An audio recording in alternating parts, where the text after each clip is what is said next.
Reading from Bhagavat Sandarbha, Anucheda number 2. Distinction between Brahman and Bhagavan. So in the previous Anucheda, Sri Jiva Goswami said that reality as described in Bhagavatam is known by 3 names, Brahman, Paramatma and Bhagavan. So now he elaborates on Brahman and Bhagavan. That is the subject matter of this book. And the next is Paramatma Sandarbha. So usually in India, Hindus, they think Bhagavan, Paramatma as synonymous and Brahman. So they are all used interchangeably.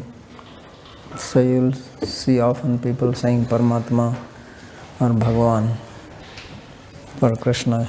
Krishna Paramatma, Krishna Bhagavan, or for whatever is their Ishta Devata. So Paramatma, Bhagavan are used as synonyms. And in the scriptures also you will see many times the words are used like that. But Jiva Goswami brings a distinction between them, and I don't know if anyone else has ever explained like this. The way he distinguishes Bhagavan, Paramatma and Brahman. Of course, Sridhar Swami also mentions in his commentary, but to this detail, this is unique contribution. And it is based on Bhagavatam, because Bhagavatam itself says that there are 3 names given to the Tattva. Vadanti tat tattvadas tattvam is jnanam advayam. And if the 3 names are given, then there must be some distinction between them, among them. It's not that they have just been chosen. So therefore he elaborates on them. So he says, Atha Śrīmad-Bhāgavata ākhyeva shāstre kvachid anyatrapi tadekam tattvam tridha shabdate kvachit brahmeti, kvachit paramatmeti, kvachit bhagavaneti. So he says that in Śrīmad-Bhāgavatam itself, this Tattva is known by 3 words. Shabdate means that there are 3 different words which are used for it. So sometimes it is called Brahma, sometimes it is called Paramatma, and sometimes Bhagavan. So why it is given 3 different names if it is only one thing? And sometimes if you give 3 different names, still it is the same object. It's like water in Sanskrit has got many names. Call it Jivanam, you call it Jalam. So Meghasaram, Ambudam. So various names are there, Vari, but they all need water. They all mean water. So what is it that these 3 words are used for the Tattva and they all mean same, or there is some difference? So even if you see these different words used by the same object, say for water, then there is actually some difference in the meaning of the words. Although they all refer to the same object, but still there is some difference. So similarly, when Brahman, Bhagavan, Paramatma and Bhagavan, these 3 words are used, although they are being used for the same object, but there is distinction. And the distinction here is not just the way these words are used, but actually the same object, when signified by these 3 words, it refers to some specific aspect of that object. It is not just the complete object. When we say Vari, we say Jalam, we say Jivanam, so Ambu, So we refer to water as water only, not some specific part of water. We may be talking about some characteristic of water. Jivanam means that which gives life. So, but it's not referring to just part of it. But here it is different, and the difference is that because this refers to the absolute reality, the same absolute reality can manifest in different ways. Although it is still the same object, but it can manifest differently to different worshippers. And that is what Jiva Goswami explains here. So when he says that sometimes it is called Brahman, sometimes Paramatma, and sometimes Bhagavan, so it is according to the Upashaka, Bheda, the difference in the worshipper. So Kintu atra Śrīmad-Vyasa Samadhi Labdhat Bheda Jiva iti Noktam iti Geyam. So he says that we should know that although it is called Brahman, Paramatma and Bhagavan, it is never called Jiva. So that is important thing. It is not said that Jiveti, Brahmeti, Paramatmeti, Bhagavaniti Shabdati. It is only said Brahman, Paramatma and Bhagavan, but not Jiva. So this is important point to be noted, because Advaitavadis, the followers of Sankaracharya, they consider Jiva also as the absolute. Jiva Brahmaiva Naparaha. Jiva is also Brahman and not something else. So here in our Vaishnava theology, that is not the case. In our Vaishnava theology, Jiva is not Brahman, Paramatma or Bhagavan. It is never. So that distinction should also be noted. And when Vyasa sat in his samadhi, Samyak pranihite malaya pasyat purusham purnam mayam chaitadapashrayam. So he saw the Purna Purusha, Bhakti Yogena Manasi Samyak Pranihite Male, that he sat in samadhi of Bhakti Yoga and he saw the Purna Purusha and also saw Maya who had taken shelter of him. And then he saw also Jiva who was under the influence of that Maya. So, and because of that influence of Maya, the Jiva considers himself as Trigunatmaka, Atmanam Trigunatmakam, Manute Paropi. Although it is Para, it is transcendental, but it considers because of identification with the body. So there, Jiva was not seen as the absolute reality. The distinction was seen in the Vyasa Samadhi. And Vyasa's Samadhi is the foundation, the basis for Bhagavatam. Because after seeing the reality in Samadhi, then he manifested the Bhagavatam. So Paropi Manute Anartham, that Tatkritam cha Vipadyate, that although it is Para, but it considers Atmanam Trigunatmakam. So that is the distinction between the Tattva and the Jiva. So he therefore makes this as very clear that Vyas Samadhi Labdhat Bheda Jiva iti Noktam. It was never stated as Jiva.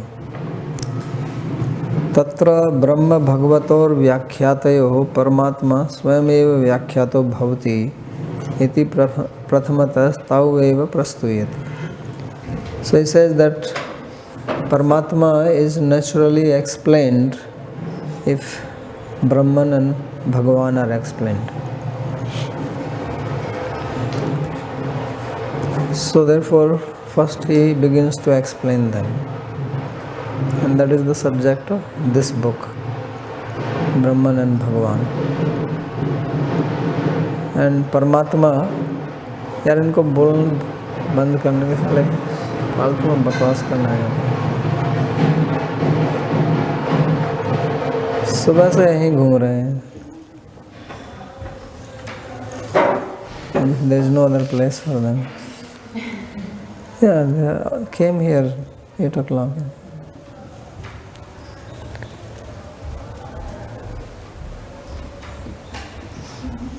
So why Paramatma becomes naturally explained when Brahman and Bhagavan? Because really speaking, the reality is only Bhagavan, and Brahman is qualityless experience of that.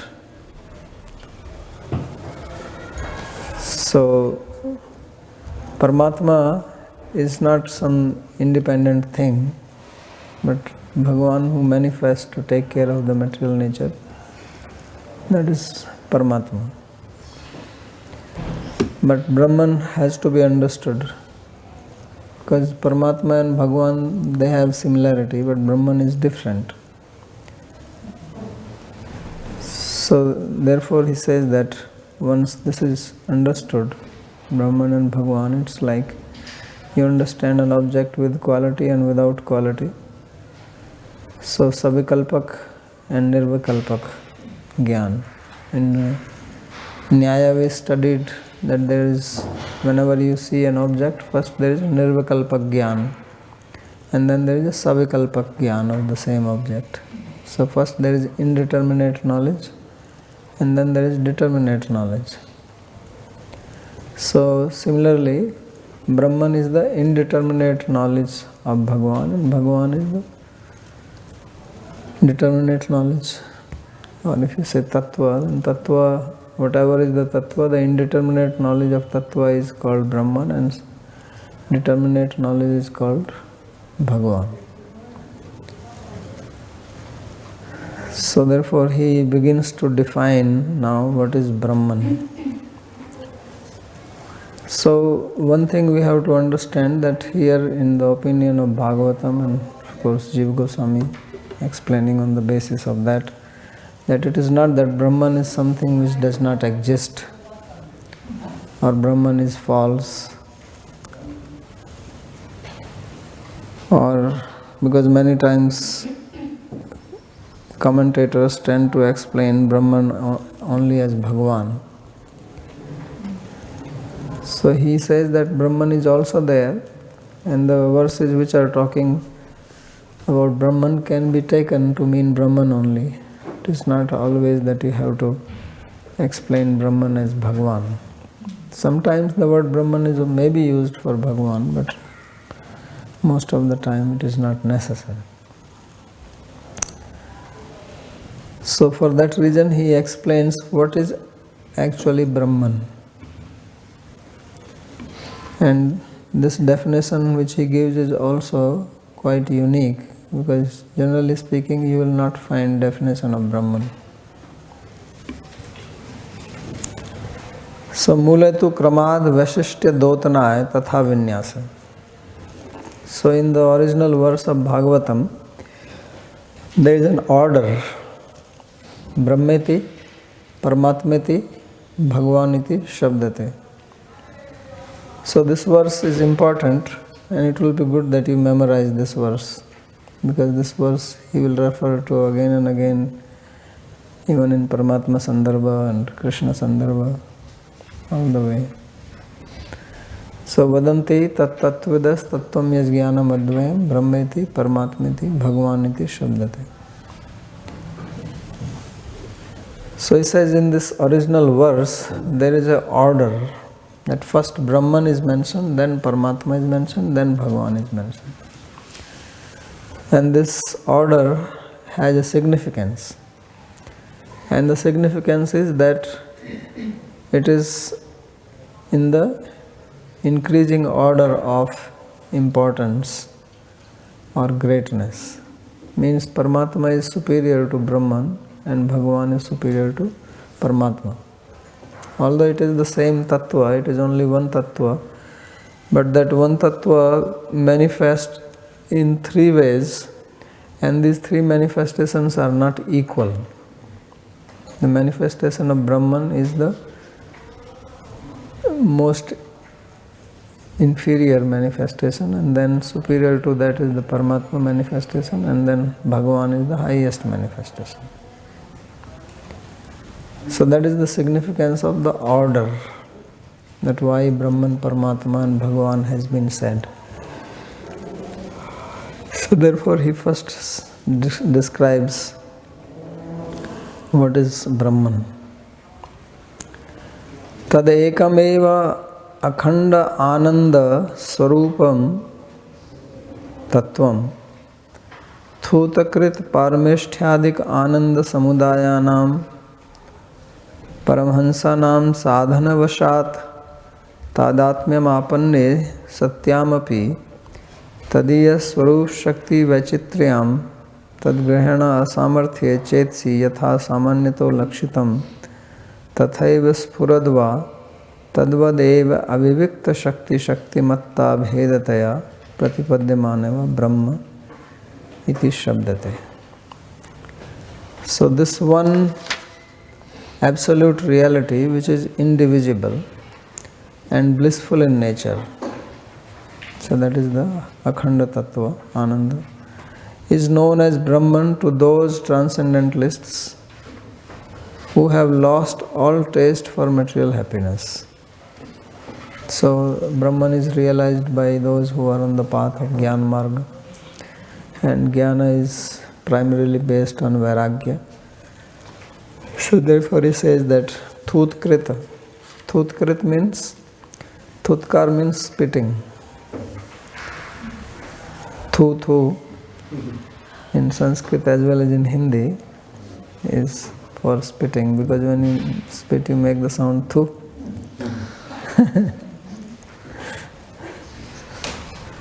So Thutkar, Kara means, you know the word Kara means to do, so means to do thuth, means to spit. So Thutkar means spitting. Thutkrita means that you have done thuth to it. Means you have spat on it. And what is it? Parmeshthadik Ananda Samudayanam. That there are various types of anandas, material anandas, Martyananda. It is described in Taittiriya Upanishad, right? There is Anandavalli. So there it is described that if you are healthy, young, you control the whole planet Earth, means all the facilities available to you. So the amount of happiness which you derive, that is 1 unit of Ananda. And then you go above that there are Upadevas, they 100 times, then above that Gandharvas and all these Yaksha, Rakshasa, and then Pitri Devas. So you go on, then you go to heaven, and then the king of heaven. Then finally comes Brahma, Parameshti. So every pleasure is 100 times more than the previous one. So Parameshti, the abode of Brahma, that is the highest pleasure, materially. So when he says Thutkrita, Parameshthadik Ananda Samudaya, means that a person has Vairagya. Like sometimes when you don't like something, you have complete distaste for it, so you say, I spit on it. And sometimes people actually spit physically. So that is the meaning of Thutkrita Parameshtadika, means that person who has absolutely zero interest in any material pleasure up to the pleasure of being Brahma. So then such Paramhansas, so Paramhansa, Hansa you know, is a swan, and swan has this characteristic of making water and milk separate. So means this Paramhansa can separate between material pleasure and non-material pleasure. So that is the significance of Thutkrit Parameshthadik Ananda Samudayanam. that he has understood that this is all nonsense. And then he performs sadhana. So sadhana vashat tadatmyapanne satyam. And what is the sadhana? Identifying with the reality. That you identify that aham brahmasmi. So who have lost all taste for material happiness, even that available to Sri Brahma, and who by ardent practice have realized their identity with this reality. So Tattvamasi, you are that aham brahmasmi, I am Brahman. So this is their sadhana. And but whose hearts are unable to perceive the variegatedness displayed by its internal potencies. So obviously such people, they don't see the variety. Tadiya swarup shakti vachitrayam tad grahan asamarthye. So such people do not have the power to experience the variety, the variegatedness of Bhagavan. Because that is possible only by Antaranga Shakti, Bhakti Shakti, that they don't have. So because they are not qualified, because for everything some qualification is needed. It's like to see the universal form. Krishna says that you cannot see me with these eyes. So dadami divyam chakshatam, that I will give you divya chakshu, by which you will see my universal form. So just as to see universal form, you need some special vision. Similarly, to see or to realize Brahman, you need some specific vision. To realize Bhagavan, you need some specific vision. And when you have one particular type of vision, then the other is not available to you. So when Arjuna is seeing two-handed form of Krishna, he is not seeing his Virat Swarupa, his universal form. When he is seeing his Virat Swarupa, he is not seeing his two-handed form. Right? That's why he is saying, please, Tenaiva Rupena Chaturbhujena, that please show me that four-handed form. So those people who strive for Brahman realization, they do not have the ability to see Bhagavan who has variety. So that's why he's saying that tadgrahan asamarthye, they do not have the samarthya, the power, the capability. So then chetsi yatha samanyato lakshitam tathaiva sphuradva. So then in the heart, they only see a general manifestation of the truth, not anything specific. So, but whose hearts are unable to perceive the variegatedness displayed by its internal potencies, they thus experience it in a non-specific way, just as they have sought it. So they are interested in Brahman, Nirguna, Nirakara.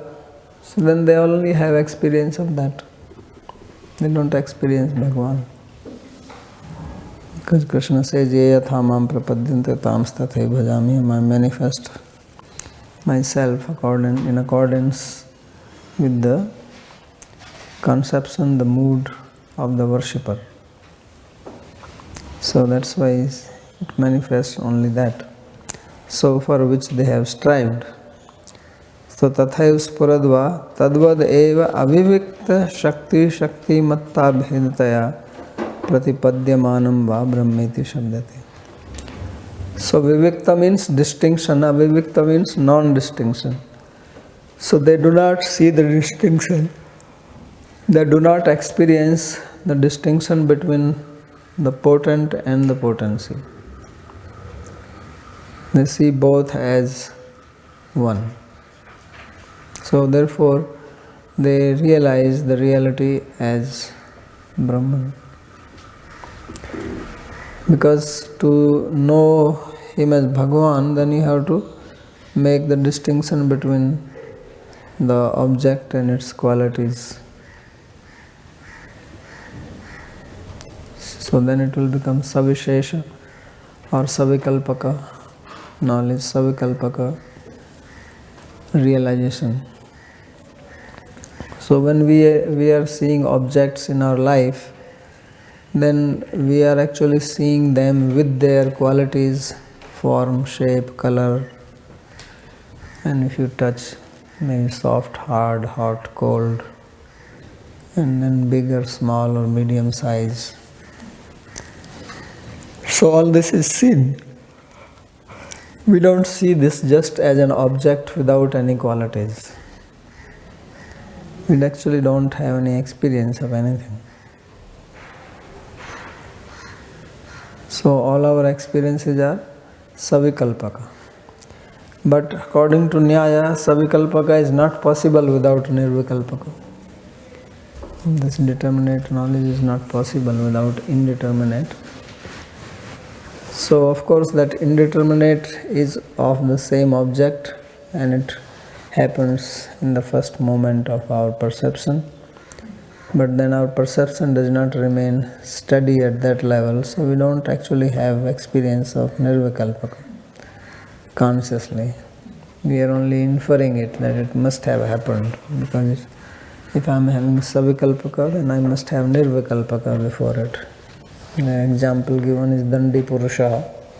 So if you know some sannyasi as a sannyasi with a stick, so you can only have knowledge of sannyasi with a stick if you know what is a sannyasi and what is a stick.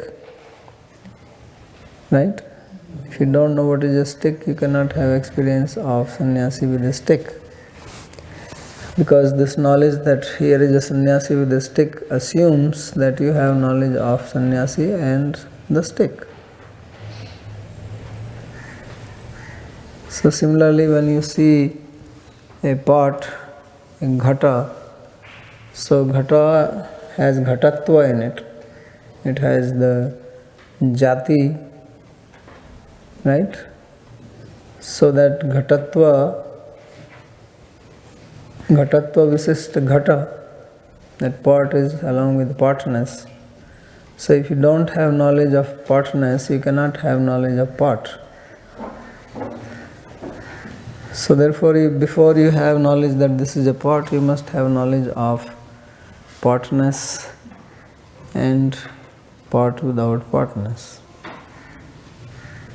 And then you have knowledge of potness with pot, potness visishta, or pot qualified with potness.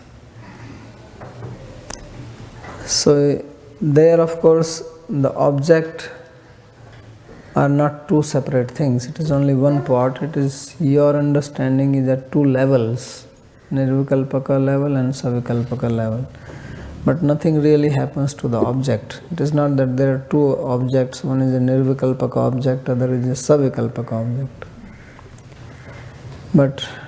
And then your nirvikalpaka does not stay for very long. It changes very quickly to savikalpaka. But here one can remain at Brahman, experience of Brahman, and not move to Bhagavan. So Brahman actually is Bhagavan experienced without his Shaktis, qualities. That's what Brahman is. That's why he is explaining Brahman and Bhagavan. So Brahman and Bhagavan, they are not two different objects, but two different realizations of the same object. So this is what he calls as Brahman. That this experience of these Paramhansas, where they do not see the difference between Tattva Deva Avivakta Shakti Shakti Matta Vedataya, non-distinction. So in this manner, when the Absolute is defined without distinguishing between the conscious energetic source and its energies, it is called Brahman. So that is the definition of Brahman, that when the reality, the Tattva, is understood without distinction between the energies or potencies and the one who possesses them, the source, that is called Brahman. So just as Nirvikalpaka, you really cannot say much about it. You can only say that there is something. Ime ghat ghatatva. So this ghatatvayo, so this ghata and ghatatva, they are also not experienced as, because when you say ghata, we usually think of ghata with ghatatva. But when he's saying ime ghat ghatatva, so it means ghata is without ghatatva and ghatatva is without ghata. There is no correlation between them.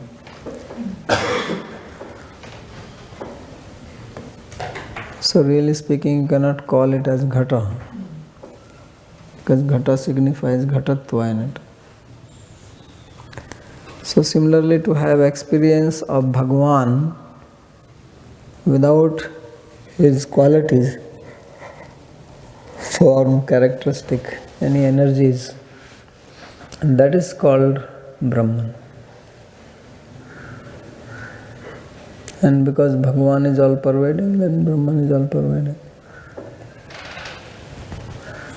Bhagavan is one, Brahman is one. So this is the definition of Brahman which he gives. So is it clear what is Brahman? Yes?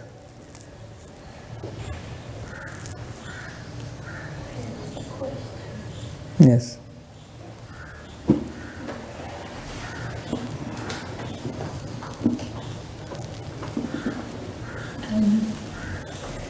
Did I understand properly that something that samadhi, the state of samadhi is within three gunas, or is it beyond three gunas? Well, it depends. There are samadhis which are within three gunas, and there are samadhis which are within three gunas. Okay, because I wanted to understand that, to understand how did Vyasa see, it was his samadhi was beyond three Yes. gunas to be able to... His samadhi was beyond three gunas, that's why he was able to see Krishna. Oh, thank you. So there are various types of samadhis.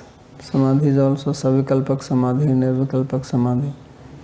Samadhi in which there is no distinction between the seer and the seen, and the knowledge of seer and seen, and there are samadhis where there is a distinction.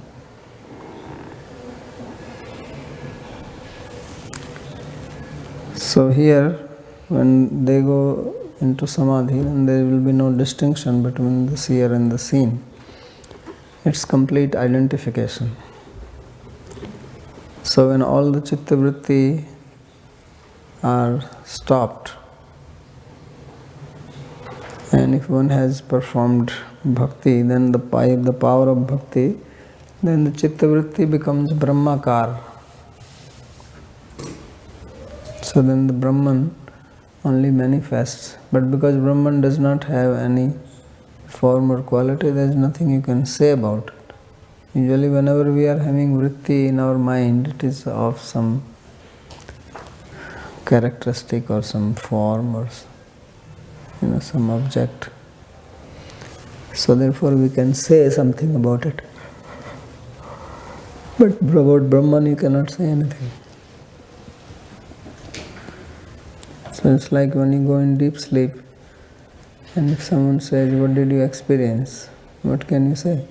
When you are dreaming, you can talk about it, that I had this dream, that dream. But when you are in the dreamless sleep, and someone asks you to describe your sleep, what can you say? You can only say, "Well, I did not know anything, I slept." Positively, what can you say?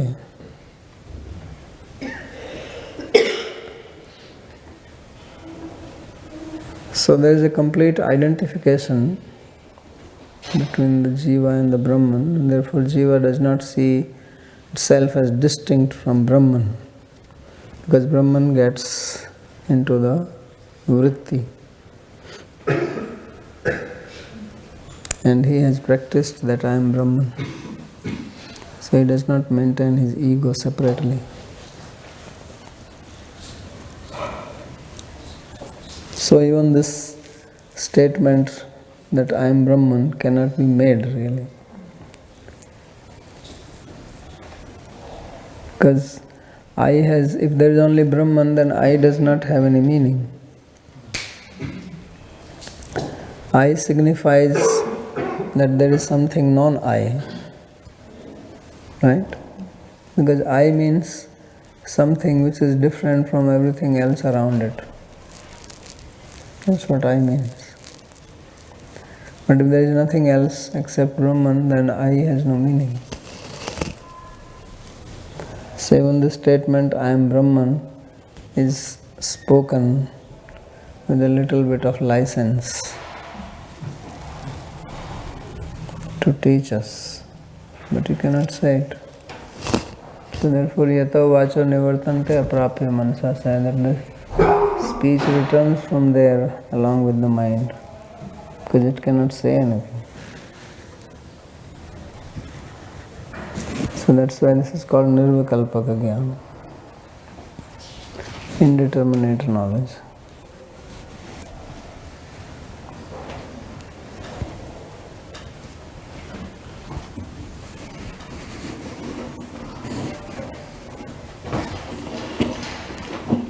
So here, Jiva Sandarbha's definition of Brahman is very different from Advaita definition. So in that sense, he's unique. Yes. So that's why I'm saying that the definition which he is giving is not the same as Advaitavad is saying, because for Advaitavad, Brahman is the ultimate reality and Bhagavan is inferior to that. And only Brahman exists, everything else is just false, mithya, really not false, but an illusion. Mithya means illusory, which they say that it is neither real nor not real. It is not real because it doesn't sustain itself. Once you realize Brahman, it is not unreal because you experience it. Something unreal you cannot experience.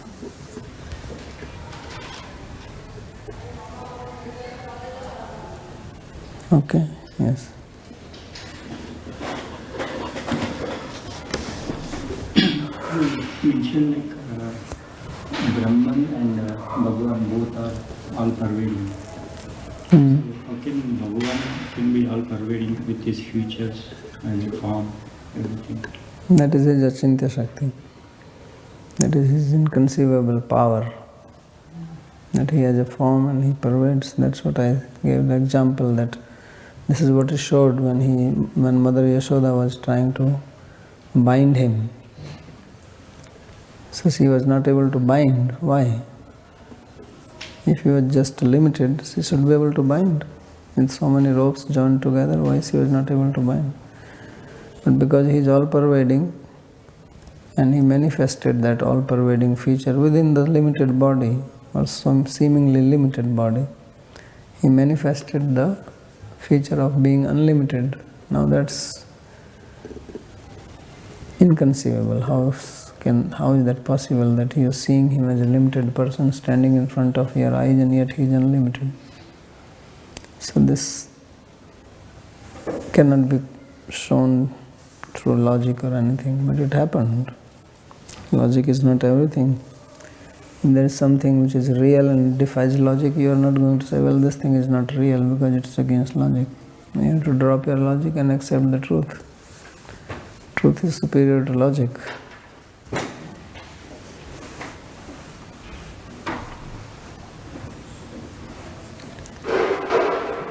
Okay? So this is the definition of Brahman which he has given. Now it says, Attadekam Tattvam स्वरूप भूतया एव शक्त्या कमपि विशेषम धर्त्री परासामपि शक्तिनां मूलाश्रय रूपम तदनुभवानंद सांदोह अंतर्भावित तादृश ब्रह्मानंदानां भगवत परमहंसानां तथा अनुभावेक साधकतमतीय मतदीय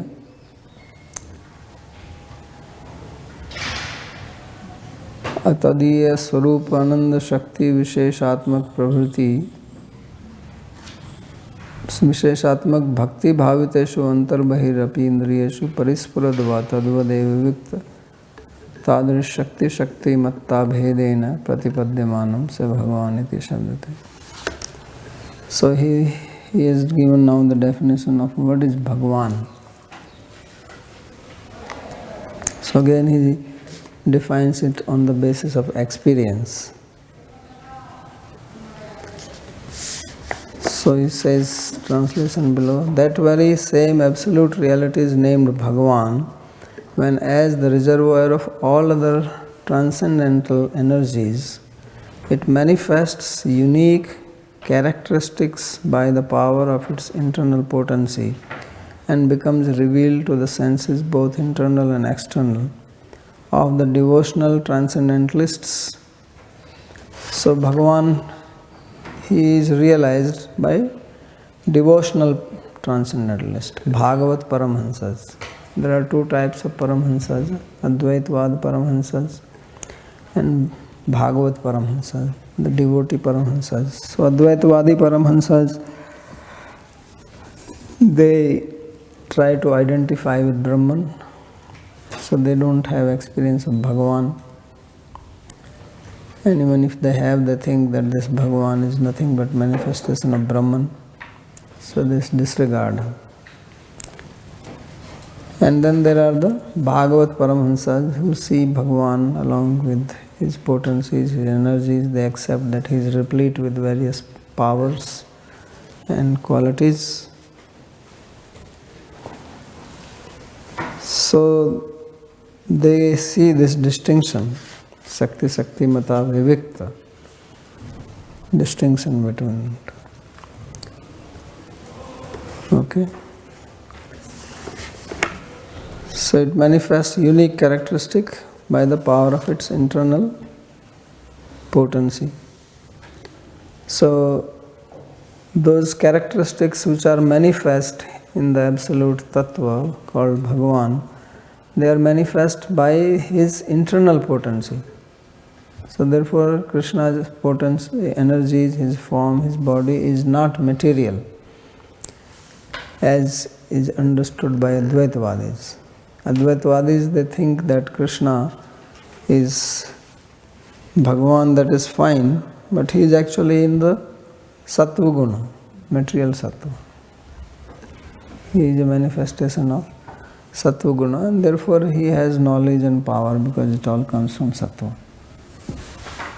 So they do not accept him as Vishuddha Sattva, pure or transcendental Sattva, and his qualities therefore as non-material.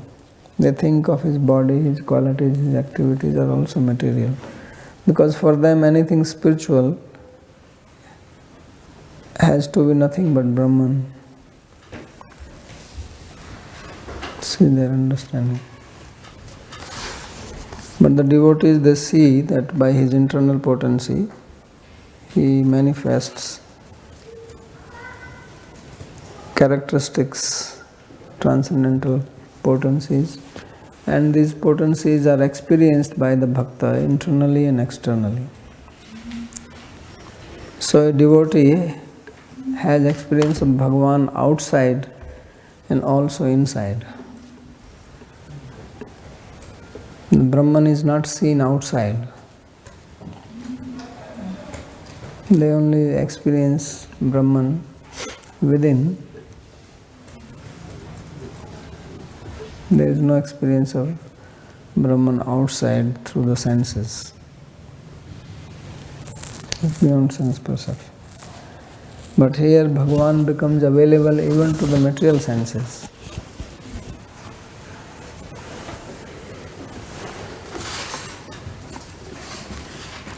So therefore he says both internal and external.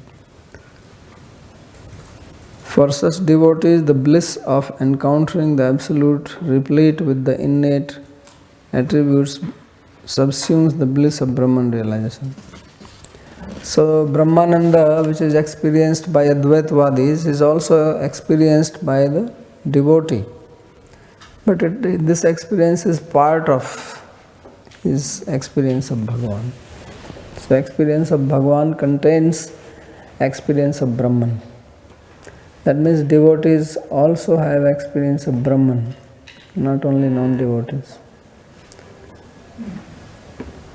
not only Advaitvadis. But there is a difference between the experience of Advaitvadis and experience of devotees of Brahman, experience of Brahman. So the difference is that when a devotee is having experience of Brahman, he does not completely identify with it. In case of Advaitvadis, they completely identify with it. And therefore they think, I am Brahman. But here, for a devotee, because devotee never aspires for such identification. He does not want to lose his identity as a servant of Bhagavan. So even when he has experience of Brahman, it is with some sort of distinction with Brahman. So he doesn't get lost in it. The other Jnanamargis, who are true Jnanamargis, follow the path, they actually get stuck there. But he does not, because he wants to be on the path of bhakti, or path of devotion, so he quickly comes out of it. The other people cannot come, because come where? Where to come? Because there is only Brahman. Their whole concept is that there is everything Brahman, so where will they come out? Once they get into Brahman, there is no way to come out. But when you are realizing Bhagavan, or you are after Bhagavan realization, even if you have Brahman experience, it is not going to completely swallow you, that you become just one with it. Under which circumstances would a devotee have this realization? Probably he wouldn't aspire for it. No, it's natural. That's why he says that it is included in that. Mm-hmm. But it wouldn't, what would be the specific circumstances? There's no circumstance. Just happens like that. Yeah, it has to. Just like if you go to the third floor, you have to go through the first floor. You're not interested in being on first floor. And it's not that on some particular circumstances you are going to have experience of first floor. When you're going to the third floor, you'll pass through it. But every devotee has to experience that? Yeah, because you have to go through that. Even if he doesn't want it, he still. It's not question of want it. That's what I'm saying. That's what I'm trying to stress. That when you have experience of a rose without its color and shape and form, and then when you have the full experience of the rose, that other experience is also there. You can't avoid it. Because when you say that this is a rose, it means that there is a rose qualified with roseness. But the indeterminate experience will be just of rose without roseness. So when you are having the experience of rose, then that other experience is also there in it. You cannot have this experience without that. That's the whole idea, that savikalpak is not possible without nirvikalpak. If you have determinate knowledge, you have to pass through indeterminate. So therefore devotee will naturally have knowledge of Brahman, but the distinction is that he does not get swallowed up. He is not completely merged into it.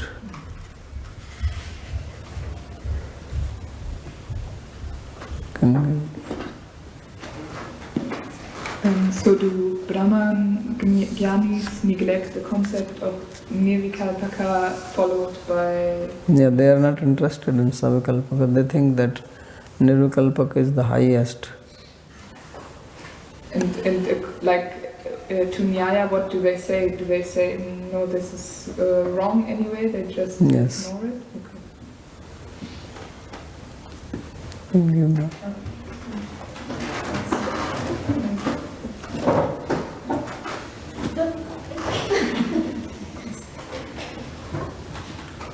Babaji, since we are understanding now that naturally somebody who is trying to realize Bhagavan, naturally it will contain the realization of Brahman. But in qualities, as a person, how will behave somebody who is in the stage of Brahman, who has realized Brahman, and how will behave somebody who is realizing Brahman but is not interested because has something more that is bhakti? Like which qualities, how he behave, or, you know. Qualities, the one who experiences, one will be vairagi. He is not interested. That's what it says, thotkrit parmeshtvan ananda, samudayanam. That he is not interested in anything material. He has no interest because he understands that there is no point in it. And the other one will see everything as manifestation of God's energy and see that it is meant for his service. So that is the difference in their behavior. So one is based on vairagya and the other is based on service. And the mood of devotee is to do service, mood of jnani is to renounce. So that's why the Kumaras are shown as naked. Why they are shown as naked? Is just to signify that they have no interest in anything. Apathetic. Yes. They are just Brahmanishtha and everything else, they are not interested in it.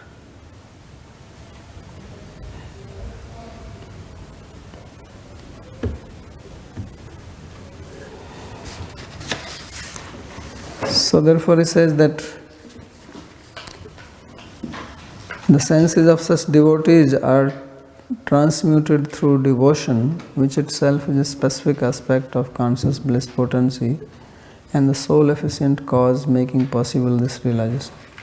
So therefore devotees' senses, they get empowered or transmuted by the devotional potency, which is part of Ladani Shakti. And by that Shakti, they are able to experience Bhagavan, because Bhagavan is seen only by the Antaranga Shakti. He is manifest only in the Antaranga Shakti. So this Antaranga Shakti becomes available to the devotee. Then the devotee has experience.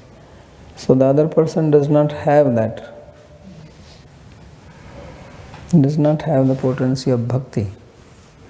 He also will have experience of Brahman, will come with the help of bhakti only, not otherwise, but he doesn't have the potency of bhakti.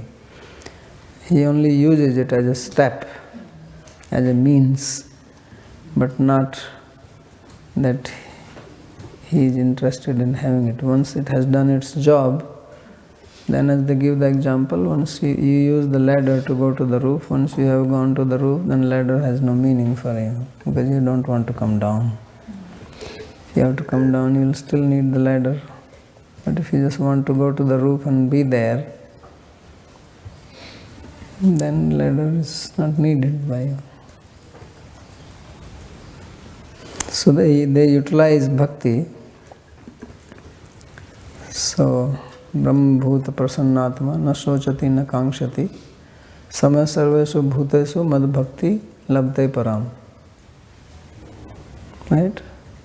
And then what is that? Viste param. What is the next verse? Bhaktya mam abhijanati yavanyascha tattva tato mam tattvato gyatva visate tad anantaram. So they visate means that they enter into it. This is the process of Brahman realization. They have to get also bhakti, but then they leave bhakti and they enter into tato mam tattvato gyatva visate tad anantaram. They enter into. And also it is important that they only enter into it, not that they become it. They don't become Brahman, they enter into it. But after entering, then there is no distinction remaining. Although this identity is not lost, but you are not making it distinct. It's like we have different identity from our body. We are not the body. But when we identify with it, we think that we don't have a separate existence than the body. So like that, Brahman and Jiva are always different. Even a person becomes Brahman realized, that Jiva is still different from Brahman, but it does not see itself as different. Sees itself as one with Brahman because he identifies with it. So that is the Brahman realization. Therefore there is no coming out of it. Just as when you identify with the body, there is no coming out of the body. You may change one to another because of the karma, and body is temporary. But Brahman is permanent.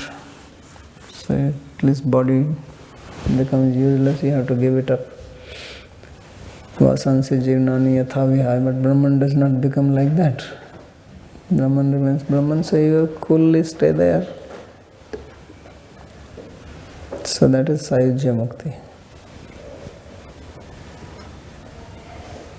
Okay?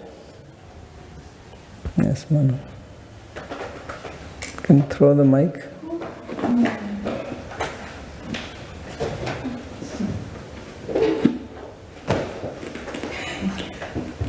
I just was wondering if they need, or if they use bhakti, do they also need to be initiated by a guru? So they get it, and then they start? No, they also have their guru of Gyan Marg. They don't have to have a Vaishnava guru. They have their path, so they follow also their guru. So they will not be infused with bhakti energy. That means if I not need this infusion, I basically could do it by myself, except getting the knowledge. Yeah, but you also have to have guru, that's what I'm saying. Knowledge from where? Yeah, from the guru. Yeah. So therefore they have their path, that's what I'm saying. They're just like on the path of Karma Marg you have guru, path of Yoga Marg you have guru. This is a new concept that you don't need guru and you can get knowledge. Do it yourself. This is a modern thing. It's started only 20th century, not before that. Yes. How can that bhakti be called bhakti when it has such a cheating propensity inbuilt in it? No, because the bhakti there is a sakam bhakti and niskam bhakti. You know, there is a bhakti which is without any other motive, and then there is a bhakti which you perform with a motive. So that is that bhakti. It's like you can serve somebody because you want something from that person, and you serve because you love that person. You're not trying to get something. Same.